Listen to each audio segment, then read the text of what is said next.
처음 뵙는 분이니까 뭐 이름부터 저는 조정식이라는 사람입니다.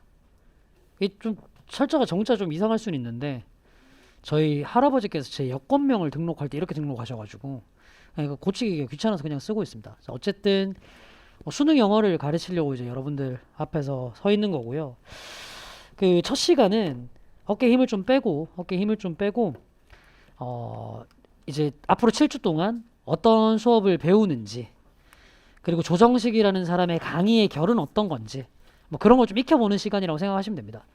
이게 아무래도 사람과 사람 간에 있는 일이다 보니 단순히 수업 내용이 좋고 나쁘고 뿐만 아니라 강의 호흡도 여러분들하고 맞는지 확인을 좀 하셔야 되잖아. 그럼 OT 자리라고 생각하시면 돼요.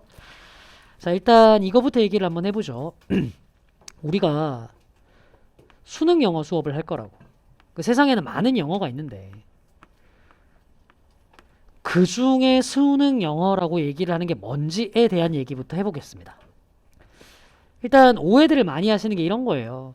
수능 영어는 일부러 학생들이 좀 이해하기 되게 힘들게 문장을 꼬아 쓴다. 뭐 이런 얘기들이 좀 한간에 많이 돌아다니는데 일단 완벽한 오해입니다. 수능 영어에 나오는 모든 지문들은 한국에 있는 교수님들이 아니라 영미권에 있는 사람들이 쓴 글, 요걸 가지고 출제가 됩니다. 영미권에 있는 사람들이 쓴 글을 가지고 출제가 돼요.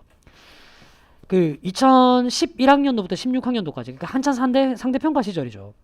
그때 나왔던 문제들을 좀 보면 영어 문제가 교수님들이 일부러 좀 다듬었던 문제들이 좀 있었어. 그러니까 원래 지문을 나름대로 이제 완결성을 주기 위해서 문장을 좀 삭제를 한다거나 새로운 문장을 써서 집어넣는다거나 글 전체를 서머리에서 다시 쓰신다거나 이렇게 해서 문제를 출제하는 경우도 좀 있었어.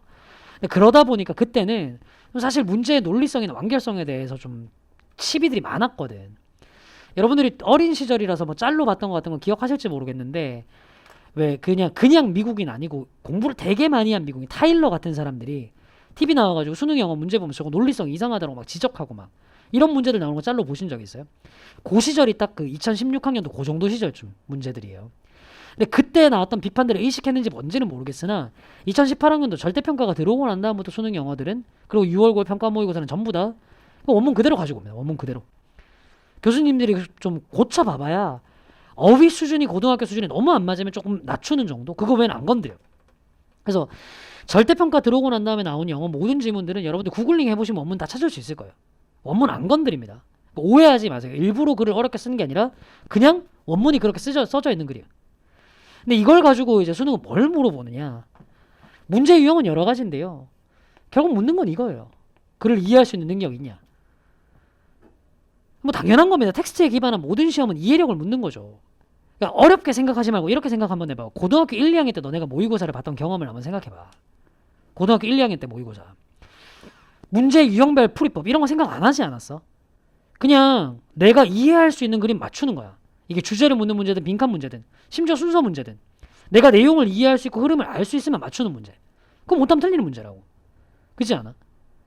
근데 이제 고3이 되니까 점점 수능 영어에서 물어보는 거랑 좀 멀어져가지고 이해가 아니라 문제풀이 방법론을 여러분들이 자꾸 배우려고 해요. 왜 그럴 것 같니?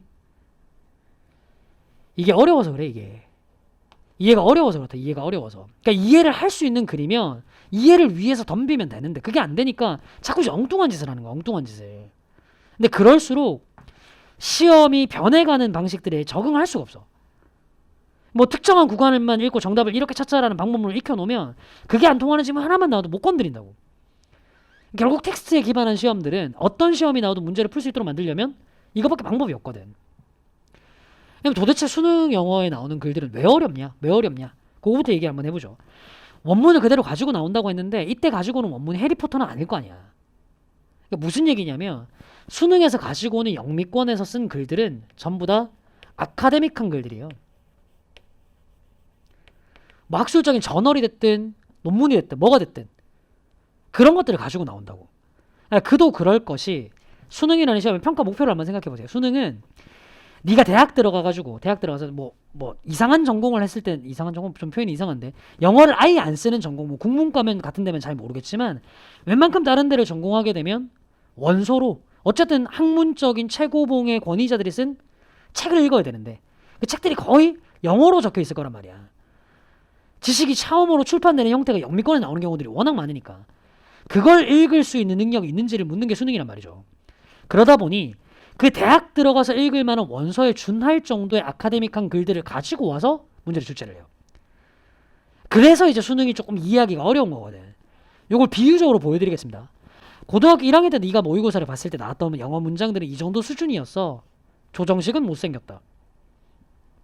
이걸 뭐 이해하고 나발이고 뭐 있어. 그냥 보면 뭐 받아들여지지 그냥. 직관적으로 딱. 고2가 됐을 때는 영어 능력을 기르기 위해서 문장 구조를 조금 더 복잡하게 꼬았어. 수식어를 넣습니다. 러셀에서 수업을 하는 조정식은 단어 수준도 높여. 못생겼다가 아니라 추남이다. 이건 영어 자체에 대한 학습이 필요해요. 수식어 구조도 좀 알아야 되고 단어도 외워야 되고. 근데 그냥 아카데믹한 글들은 거기서 끝나질 않아. 물론 문장 구조도 어려울 수도 있고 어휘도 어려울 수 있지만 그게 끝이 아니라 글을 훨씬 더 추상적으로 쓰고요. 훨씬 더 관념적으로 쓰고요.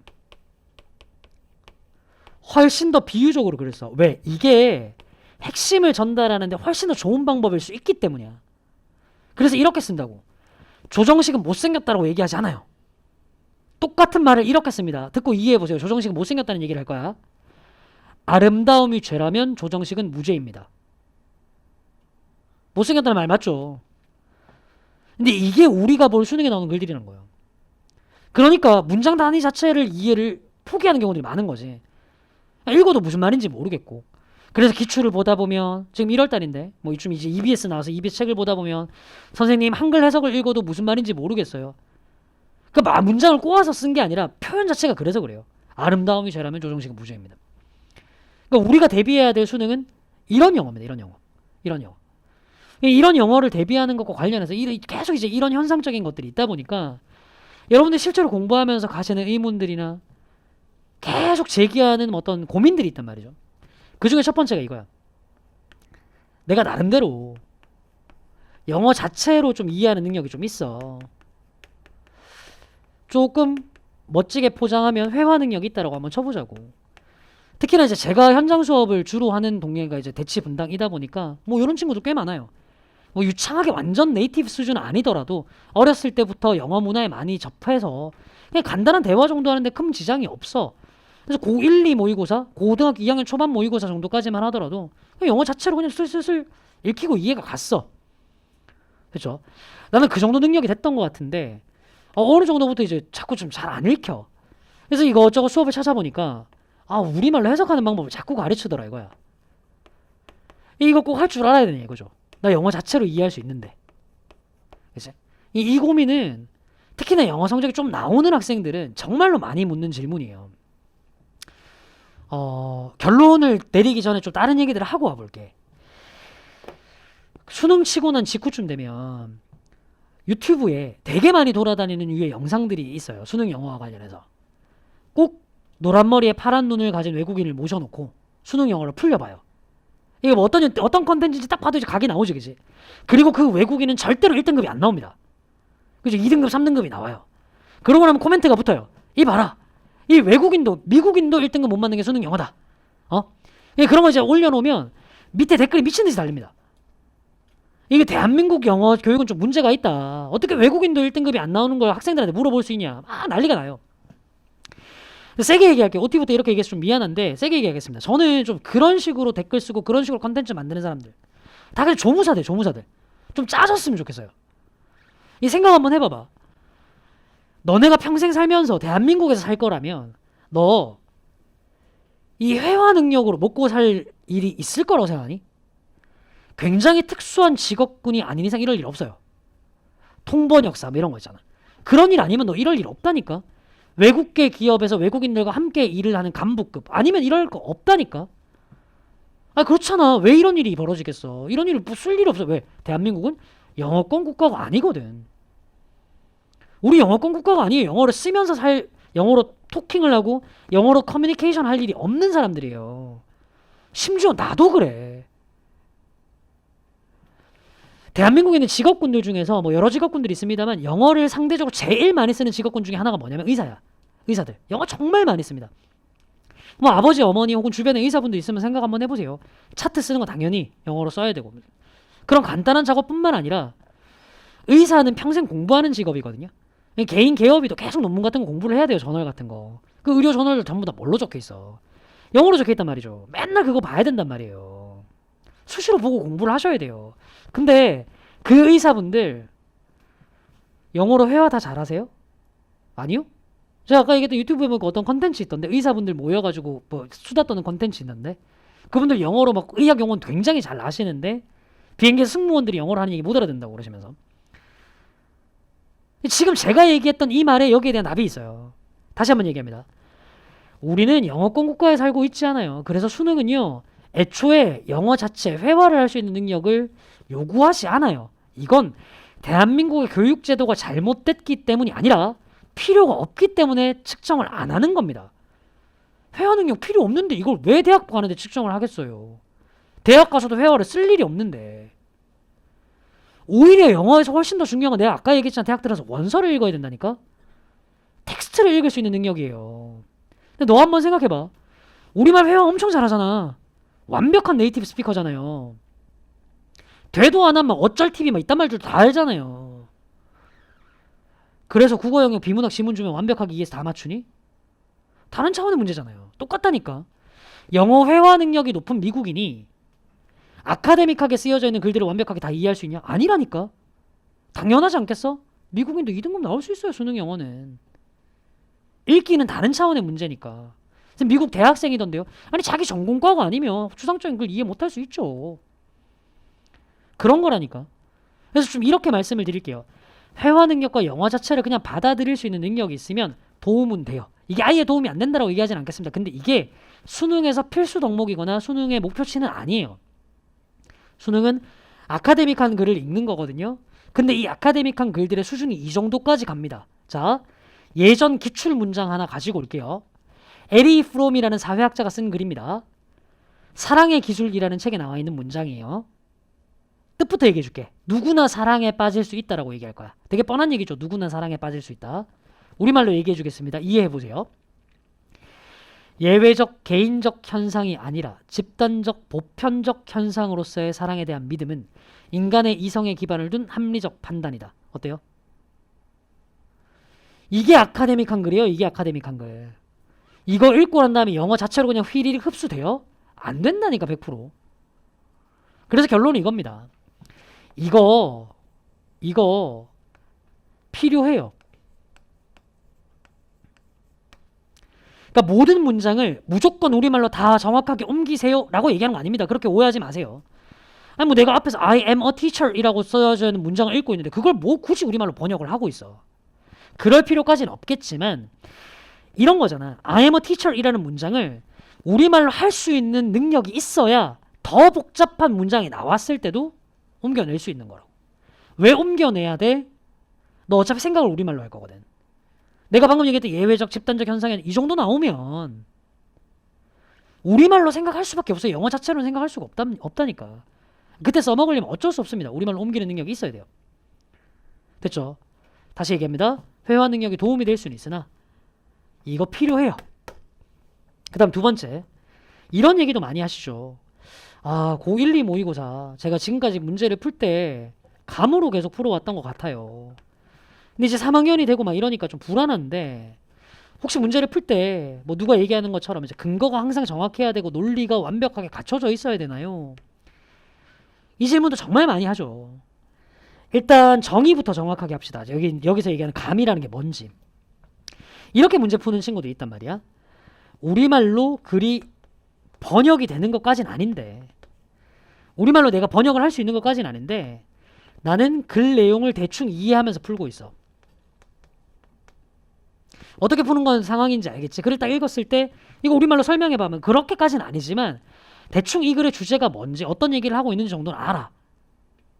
요렇게 푸는 경우들 많죠. 그쵸? 자, 이 경우는 이제부터 감이라고 안 부를 거예요. 이거 우리말로 해석하고 있는 거예요. 이건 글을 이해하고 있는 겁니다. 이건 감 아니에요. 이렇게 지금까지 했어. 잘하고 있는 거야. 그 방식 그냥 그대로 밀고 가시면 됩니다. 대체 이건 우리말 해석을 하고 있는 거야. 내용을 이해를 하는데 뭐. 내가 얘기하는 우리말 해석은 예쁜 번역이 아니에요. 우리말로 옮겨놔도 이해를 할 수 있는 능력 얘기하는 거야. 잘하고 있는 거야 이거는. 근데 진짜 감으로 문제를 풀고 있다는 건 이런 거예요. 분명히 내가 글을 이해는 못하고 있거든. 근데 희한하게 문제는 풀면 맞아. 이거 뭔지 알 거야. 모의고사를 풀다 보면 좀 빡센 문제 중에 뭐 사람마다 좀 문제 수는 좀 다를 수 있지만 몇 문제 정도는 이렇게 풀리는 문제들이 있어. 읽었는데 이 글이 무슨 얘기하는지는 하나도 모르겠는 거야. 대충 단어 몇 개만 뜨고 말아. 붕붕 뜨고 마는데 선지를 딱 보니까 어쨌든 1번, 2번, 4번은 확실히 답이 아니야. 그런 삘이 온다고. 3번, 5번 둘 중에 하나가 답인 게 거의 확실해. 둘 중에 뭔지는 확실히 모르겠지만 이런 경우들 많죠, 그죠? 이걸 제가 감이라고 부를 거예요. 이걸 제가 감이라고 부를게요. 정확하게 내용은 이해를 못했지만 문제는 이상하게 뭔가 좀 풀리는.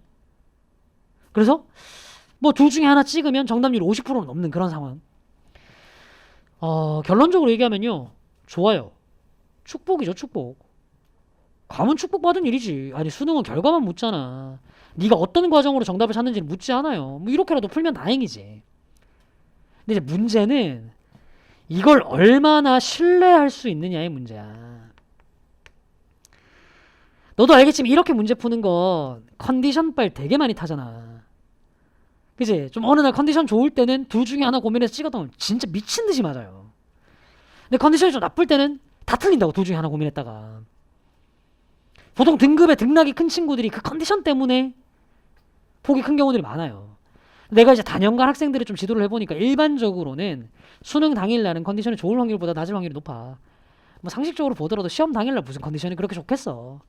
그치? 그래서 있으면 좋지만 얘는 신뢰도가 조금 낮아. 그래서 모든 경우에 무조건은 아니지만 내가 컨디션이 떨어졌을 때도 감이 없을 때도 안정적으로 문제를 풀 수 있는 근거와 논리를 찾는 능력이 필요는 해요. 내가 필수라고 안 했다. 필요하다라고 얘기해서 필수와 필요는 좀 다른 차원의 문제죠. 이겁니다. 제가 여기 살구색으로 표시한 부분에서 오늘의 우리의 수업 목표, 7주간의 수업 목표가 다 나왔어요. 봐. 우리 여기 노란색으로 적어놓은 것처럼 아카데믹한 추상적, 관념적, 비유적인 글을 읽어나가야 되거든. 근데 어떻게 읽어나갈 거니? 너무 추상적이고 어려우면 우리말로 생각하기 위해서 우리말로 해석도 할 수 있도록 할 거고, 너무 감이 떨어지고 글이 안 읽히면 억지로라도 논리와 근거를 뽑아낼 수 있도록 노력을 할 거라고. 정리해볼게. 이거를 좀 있어 보이는 말로. 무의식의 의식화라고 얘기해봅시다. 말이 좀 되게 거창해 보이는데 이런 거야.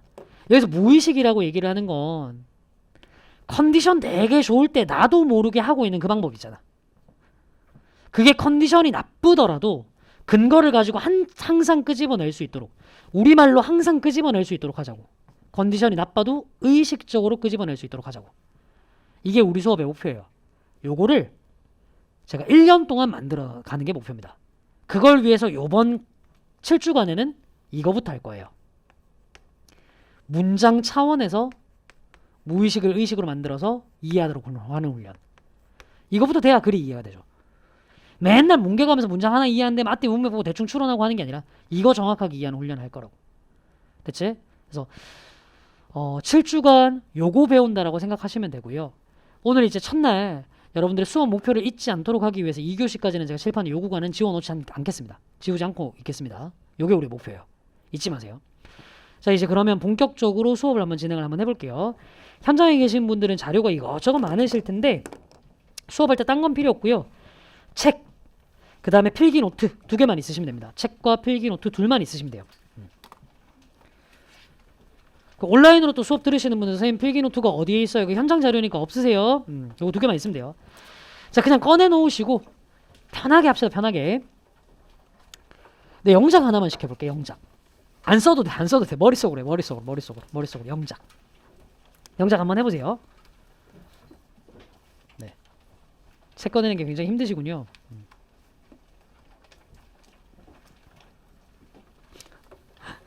볼게요. 영작 한번 해보세요. 눈이 많이 와서 학교에 못 갔다. 눈이 많이 와서 학교에 못 갔다. 머릿속으로 영작 한번 해볼래? 눈이 많이 와서 학교에 못 갔다. 요거 시켜놓잖아.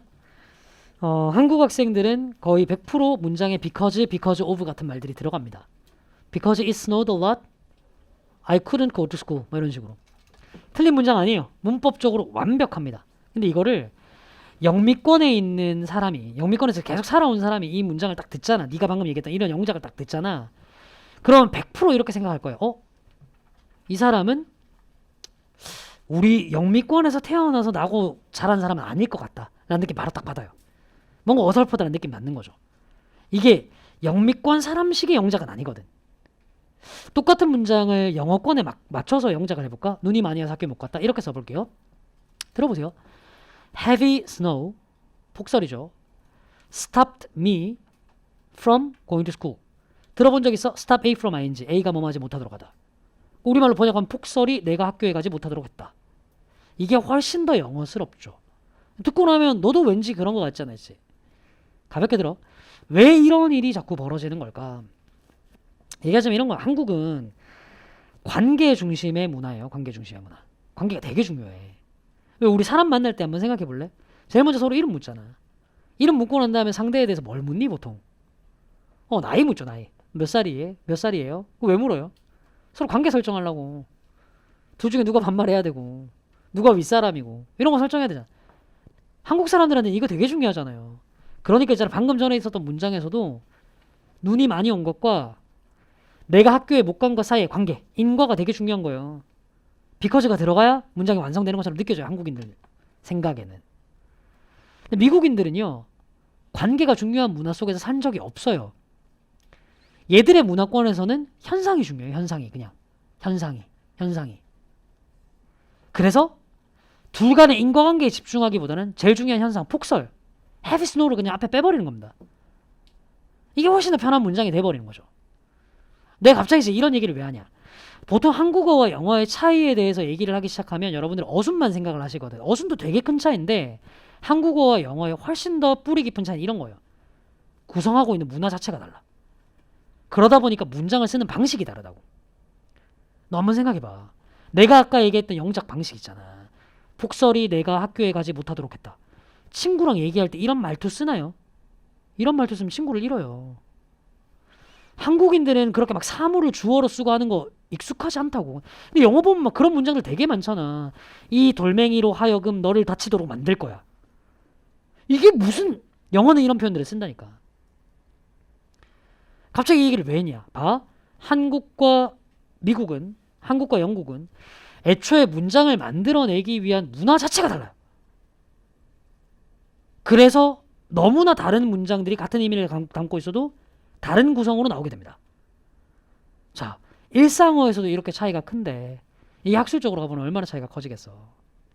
그러니까 우리말로 번역해놓으면 이상한 문장이 나오는 거야. 예외적, 개인적 현상이 아니라 집단적, 보편적 현상. 이런 말이 나오게 되는 거라고. 그래서 결론.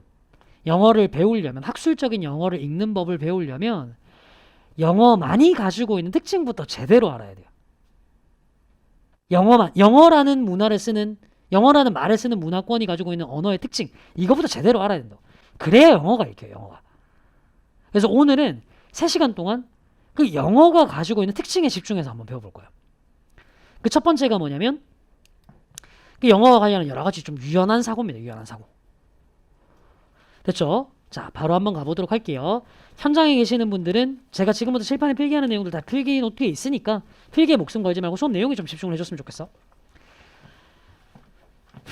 첫 번째, 품사는요,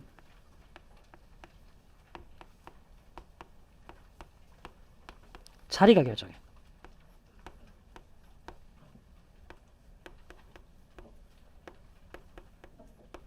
예문 2개 들어볼게. The show wowed the audience 라는 문장 하나 적어보고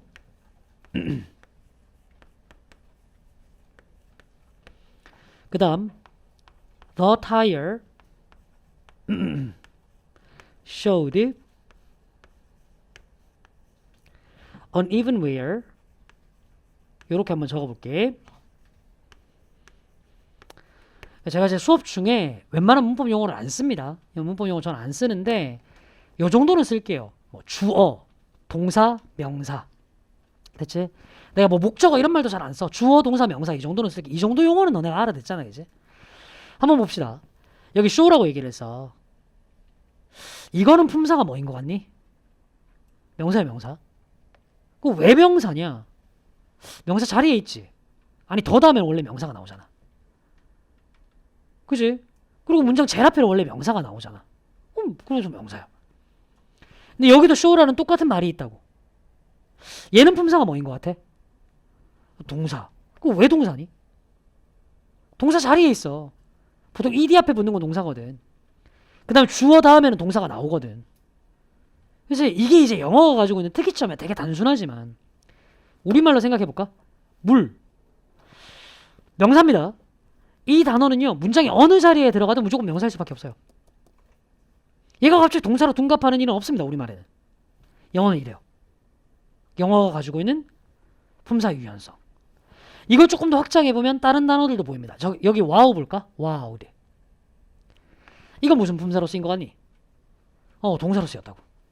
왜? 아니 동사 자리에 있다니까. 계속 같은 말 반복하고 있잖아. 동사 자리에 있다고. 이건 알겠어? where. 무슨 품사로 쓰였니? 명사로 쓰였어. 왜? show가 보여주다라는 뜻이니까 뭐를 보여줬는지 뒤에 명사가 따라 나올 차례거든. 명사 자리에 있어요. 문장 해석 한번 해봅시다. 위에는 어렵지 않아. 원래 와우가 이제 감탄이잖아. 와우, 이 감탄이잖아. 해석하면 그 쇼가 관객들을 놀라겠다, 감탄을 자아냈다. 그치? 근데 밑에가 조금 해석이 좀 어려워. 웨어리 뭐지? 입다. 근데 이게 타이어가 입은 뭐, 이게 좀 해석이 좀 이상해. 단어 하나 외웁시다. 다시 한번 얘기합니다. 놓치지 마세요. 지금 첫 시간은 여러분들이랑 저랑 수업에 합을 맞추는 거예요. 내가 이제부터 수업 때 설명하는 단어들은 다 이런 거야. 알고 있는 단어들, 다른 의미들. 아니 어차피 네가 아예 모르는 단어 그냥 외우면 돼. 네가. 근데 알고 있는 단어지만 좀 추가적인 의미가 있을 때는 설명 다 할 거야. 볼게. 웨어리 첫 번째 의미는 입다, 입다. 뭐 이건 아시죠? 두 번째로 얘가 사람을 지치게 하다, 피곤하게 하다, 뭐 이런 뜻이 있어요. 요거 사물에다가 쓰면 사물을 지치게 만든다, 마모시키다. 이런 의미도 있다고. 그럼 이제 그냥 여기서부터는 네 생각. 타이어 얘기거든. 타이어 얘기. 셋 중에 무슨 의미에 제일 가까울 것 같니? 마모. 이게 타이어라는 말과 제일 잘 연결되는 뜻이잖아, 그치? 그럼 이렇게 해석하면 돼. 타이어가 보여줬는데 uneven, 불균등한 where, 마모를. 그러니까 뭐 타이어가 이렇게 있는데 균등하게 다 골고루 달아있는, 마모되어 있는 게 아니라 특정한 부분이 더 많이 마모되어 있나 봐. 이게 쉬운 문장이거든. 그러니까 이런 식으로 있잖아. 이렇게 내가 분명히 동사라고 알고 있는 것도 자리에 따라서 명사가 되는구나. 그냥 감탄사인 것 같은데 동사가 되는구나. 이거 좀 유연하게 열어둬야 나중에 조금 복잡한 문장이 나오더라도 왜 동사가 없지? 동사 역할을 얘가 하고 있구나. 판단할 수 있게 된다고. 알아두세요. 책에 있는 문장으로 연습 한번 해봅시다. 1번 문장부터 가볼게. 여기 parent라고 적혀있잖아. 이거 무슨 자리에 있는 거니? 동사 자리. 동사인 거지 뭐 그러면. 왜? 주어 다음에 있으니까. 요것도 한번 해볼래? were parent. 이거 무슨 자리에 있는 거 같니? 동사 자리. 원래 비동사 플러스 pp 주어 다음에 동사 자리인 거죠. 그치? parent가 부모라는 뜻이니까 동사로 쓰면 뭐 부모 역할을 하다, 양육하다 하면 되겠네. 볼까? most of us. 우리 대부분은 아마도 parent, 양육을 해. 어떻게? 우리가 양육 받은 대로. 참고로 이런 거는 보시면 the way라는 게 무슨 방법, 방식이라는 뜻도 있지만 뭐만 대로라는 의미로도 해석됩니다. 뭐만 대로. 그 다음 2번 한번 가볼게요. 여기 팀 무슨 자리에 있어요? 동사 자리지, 동사 자리. 주어 다음이니까 동사. 오케이. 첫날은 제가 꼼꼼하게 이런 것도 다 설명할 겁니다. 이거 업 설명을 좀 해봅시다. 얘는 찜찜하거든 사실. 시간 지나서 나중에 보면 왠지 막 좀 복잡한 문장에서 보면 이게 수거처럼 보이고, 이 지금은 쉬운 문장이지만 차분히 연습을 해놔야 나중에 복잡한 문장에서도 할 수 있어요. 항상 이제 학습할 때 저에게 중요한 태도인데, 그냥 내가 알고는 있지만 쉬운 문장이니까 스르륵 빨리 넘어가는 거랑 애초에 몰라가지고 여기서는 별 문제가 안 됐지만 복잡한 문장에서 문제가 되는 거랑 차원이 달라요. 그래서 간단한 문장일 때 이런 거 다 뜯어서 좀 연습을 좀 시킬 겁니다. 됐죠?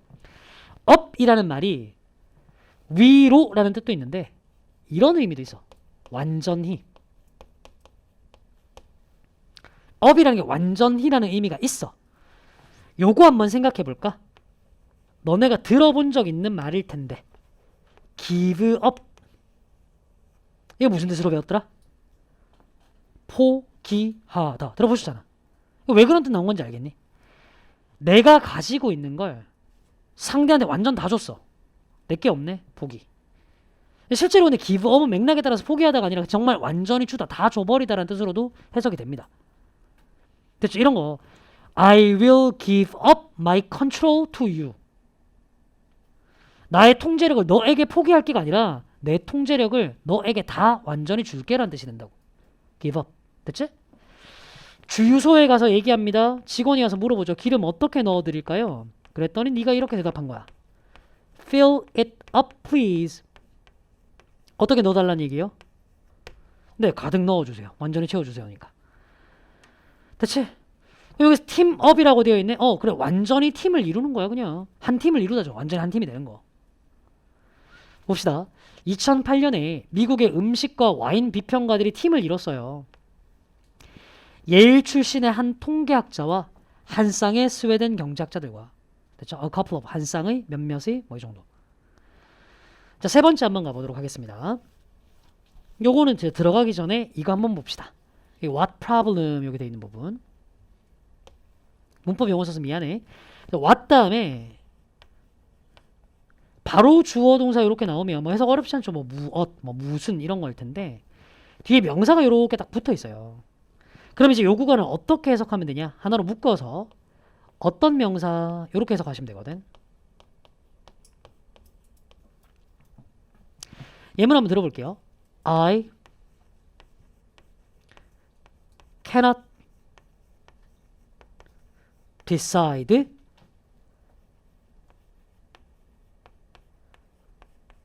what clothes I should wear. 이렇게 써볼게요.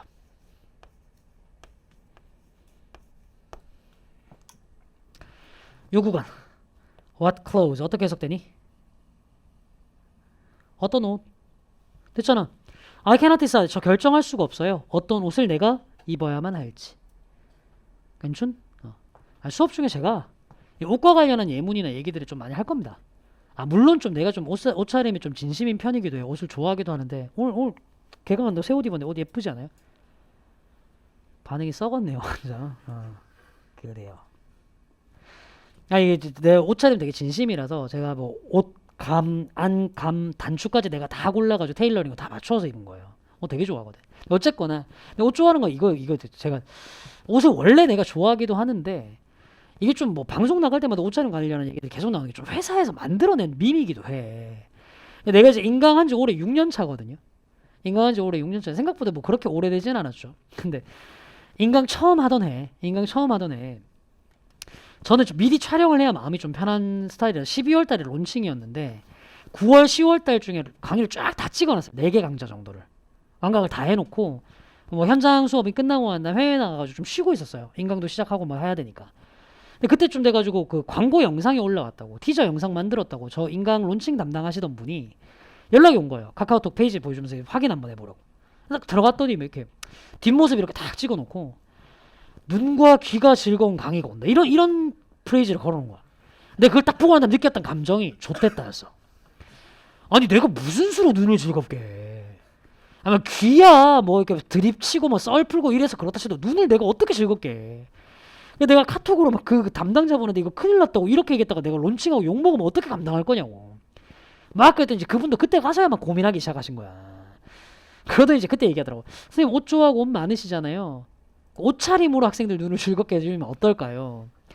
옷차림으로 무슨 수로 즐겁게 해주면 한참 고민하다가 다시 해외에 있다 한국 들어와가지고 4강 찍었던 거 다 폐기하고 매 강마다 옷 갈아입으면서 다시 그냥 강의를 다 찍은 거예요. 제가 그때부터 스튜디오 강의하면 매 강마다 옷 갈아입기 시작한 겁니다.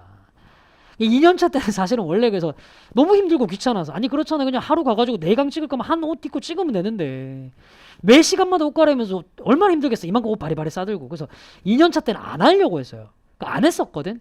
그랬더니 또 이 새끼들이 Q&A 게시판 가서 난리 치는 거야. 왜 안 하냐고 그걸 또. 결국은 또 이제 그거 하게 됐어요. 지금까지 그게 온 겁니다. 밈이에요, 밈. 나 그렇게 옷 갈아입도록 만들어던 그 담당자분 어디 계시냐? 회사 그만두셨어요. 남아서 괴로워하는 건 저뿐입니다. 그래요. 해석되죠? 나는 결정할 수 없어. 어떤 옷을 내가 입어야만 하지. 자, 수업 결 맞추는 거라고 했잖아. 내가 수업 중에 갑자기 뜬금없이 이렇게 드립을 던져. 앞으로 두 중에 하나야. 첫 번째, 이제는 생각해야 될 게 나올 거야. 그래서 주의 환기용. 아니면 두 번째, 이 예문은 두고두고 기억할 가치가 있을 거야. 계속 반복될 거야. 라는 의미예요. 오케이? 이건 둘 다예요. 생각해야 될 것도 나올 거고 이 예문도 계속 반어야 돼요. 자, 일단은 요거 해석부터 한번 해볼까? What problem? 어떤 문제를 you are proposing to solve? 네가 풀겠다라고 제시하는지. 됐지? 어떤 문제를 네가 풀겠다라고 제시하는지. 괜찮니? 오케이. 자, 이제 본격적으로 볼 텐데 여기 amount 보자. 무슨 자리에 있니? 우리 품사 얘기하고 있어. 이거 무슨 자리에 있어? 동사 자리에 있어요. 왜? 주어 다음에 있으니까. 근데 원래 amount가 무슨 뜻? 양. 해석해봐. 이상하죠, 그죠? 문제의 프레이밍, 틀을 짠다라는 건 양이 defining, 해석 이상하다고. 뜻을 좀 확장시켜 볼게요. amount to는 맞아. amount가 양이니까 동사로 쓰면 그 양이 얼마이다. 맞아. 요거 조금 의역을 한번 해보자. 봐봐. 닭 한 마리에 닭 두 마리를 더하는 건 amount to 닭 세 마리. 그 양이 닭 세 마리다. 맞아요. 이렇게 얘기를 해보죠. 닭 한 마리에 닭 두 마리를 더하는 것은 amount to 닭 세 마리. 닭 세 마리와 똑같다. 마찬가지이다. 됐어요? 의역하면 이렇게도 되겠네. amount to는 be equal to 뭐뭐와 같다라는 의미로도 해석이 됩니다. 그러면 이제 해석이 예쁠 거예요. problem framing, 문제의 틀을 짠다라는 건 정의를 내리는 것과 똑같아. 괜찮지? 뭘 정의 내려?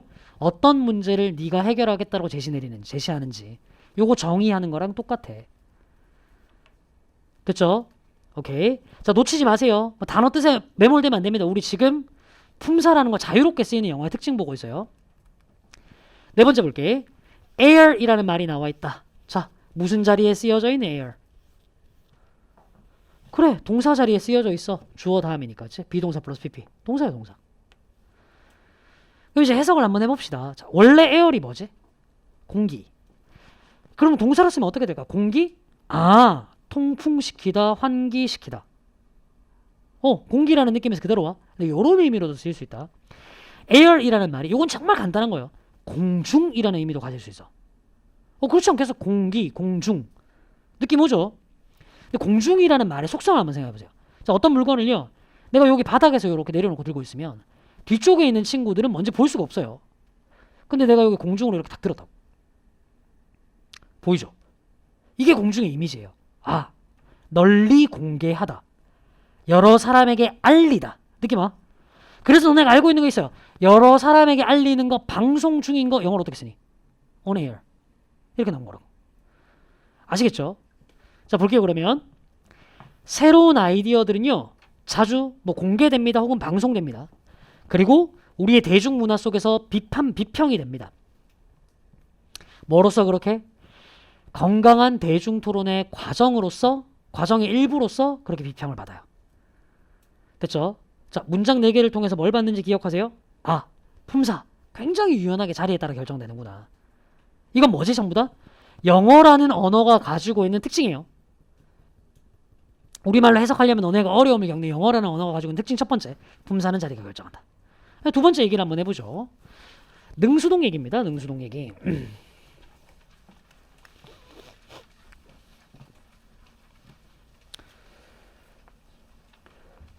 능동과 수동은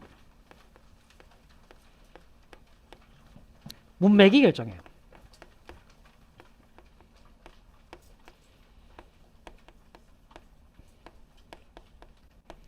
이게 뭔 소리야? 여기 한번 보죠. This book sells well. 이렇게 봅시다. 여기 셀을 볼게. 아니 이게 설마 이 책이 잘 판다라는 뜻이겠어? 해석이 좀 뭔가 이상하잖아, 이제. 아, 그렇다고 이상한 소리 하면 안 돼. 이 책이 well을 판다. 아, 이게 실제로 받는 질문이에요, 제가. 이게 좀 이상하잖아요, 이제. 그거 아니야. 생각 한번 해봐봐. 영어는 능동과 수동이 고정적이지 않아. 능동의 형태로 쓰였어도 문맥에 따라 수동 해석이 편하면 수동으로 해석할 수 있어요.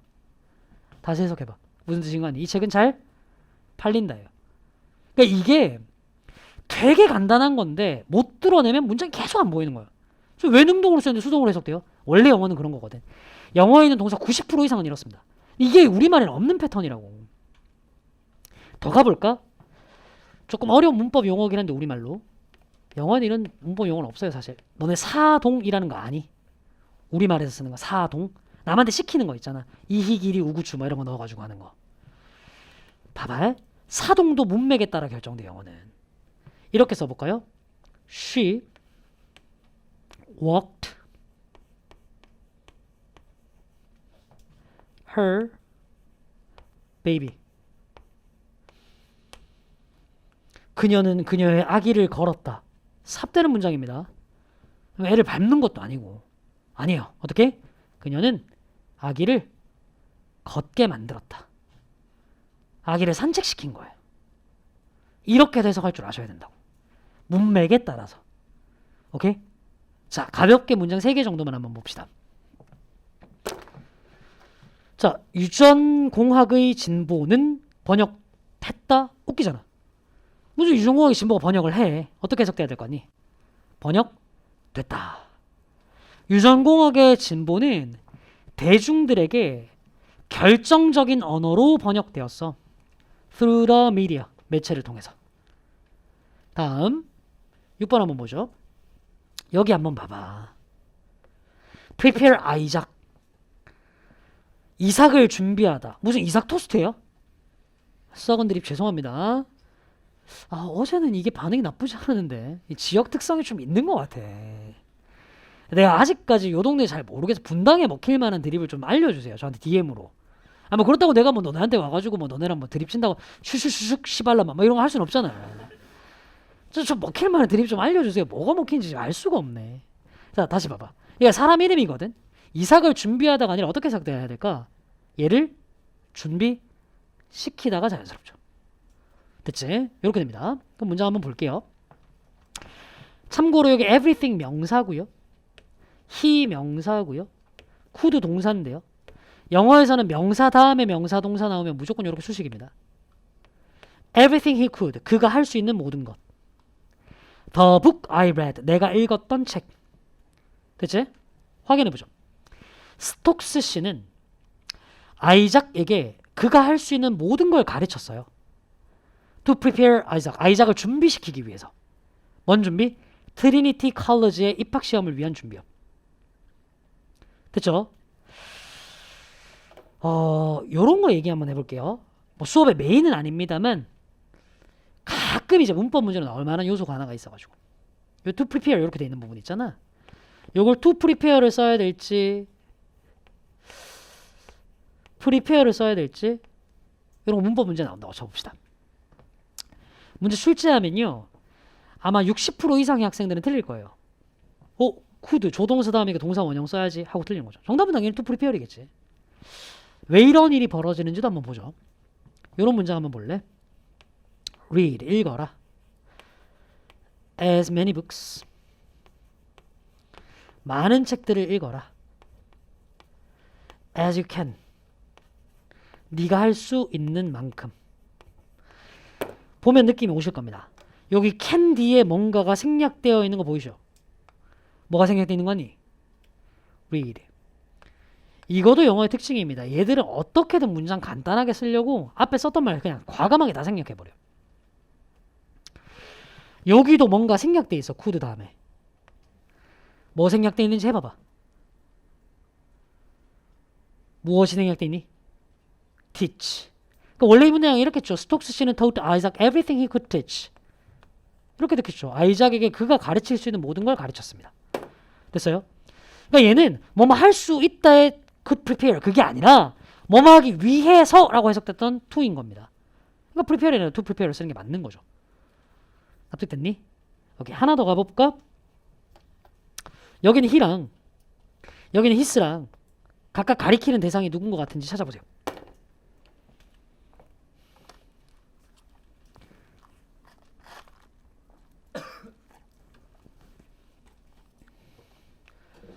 오케이. 보겠습니다. 여기는 he는 누구죠? 가르치는 사람이니까 미스터 스톡스 씨가 돼야 되죠. 여기 his는 누구죠? 그의 입학시험 누구의? 아이작의 입학시험. 이렇게 되죠. 아이작. 괜찮니? 오케이. 7번 보겠습니다. 놓치지 마. 우리가 지금 뭘 배우고 있어? 능동과 수동, 사동 같은 건 문맥에 따라 결정돼요. 요거 배운다고. 근데 사실 문맥에 따라 결정된다는 게 조금 너무 모호한 느낌도 들잖아, 그지? 가끔은 단어의 모양만 보고 결정되는 경우도 있어요. 여기 카운트 한번 보도록 할게. 단어 배우자. 카운트란 단어. 자, 첫 번째 뜻은 세다요. 세다. 자, 두 번째로 요런 뜻일 때 한번 보자.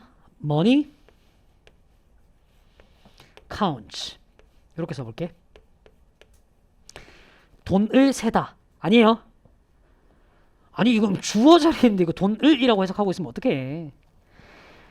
요 count 뒤에 아무 말도 안 따라 나왔을 때 이때 count는 be important, 중요하다 이 뜻이죠.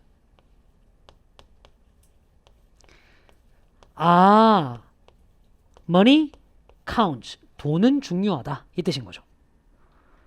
괜춘? 세 번째로 count 뒤에 on이 붙어 있어요. 어디에 의존하다 이 뜻이죠.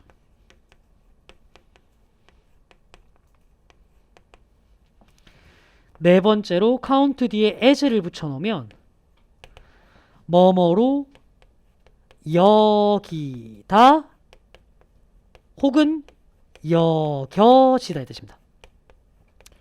이것도 깨알같이 보이니? 단어 하나에 능동 의미와 수동 의미 같이 있는 거. 문맥에 따라서 능동, 수동 결정하시면 되는 겁니다. 그럼 있잖아. 문장 해석하지 말고 대답 한번 해볼래? 여기 카운트라고 딱 돼 있잖아. 요거. 여기 카운트. 넷 중에 무슨 뜻인 것 같아? 생긴 모양만 보고 대답해봐. 뭐야? 중요하다. 뒤에 아무것도 없잖아. 괜찮아?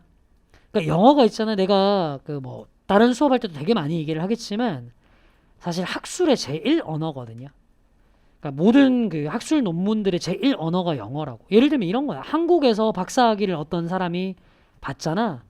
그리고 박사학위 논문으로 그게 등재되잖아. 그럼 그건 영어 번역본이 무조건 나와요.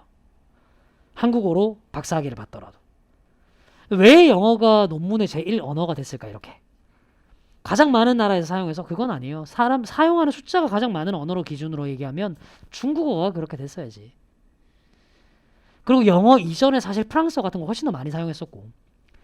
그게 아니라 왜 영어가 학술로 제1 언어가 됐을까. 여러 가지 정치적인 이해관계도 있겠으나 굉장히 큰 것 중에 하나는 이겁니다. 영어가요. 모호함이 없어요. 귀에 걸면 귀걸이, 코에 걸면 코걸이 같은 느낌이 정말 적어요. 어떤 문장을 던져놓으면 그냥 그 의미로 밖에 받아들이지 않는 것들이 큽니다. 학문은 굉장히 정교함을 요구하잖아요. 단어가 그런 경우들이 많아. 문맥에 따라서 의미가 달라지는 게 아니라 생긴 모양만 딱 봐도 뜻들이 나올 수밖에 없는 거. 이런 것도 할 줄 아셔야 돼. 됐지? 자, 봅니다. We must remember. 우리는 기억해야만 해요. The importance of the event to the individual. 개인에 대한 사건의 중요성이 중요하다는 걸. 됐죠? 자, 이건 번역이야. 이해 훈련을 할게요. 지금부터 이 문장을 읽고 이 문장에서 가장 핵심적인 구절이 뭔지를 판단해 보세요. 시작.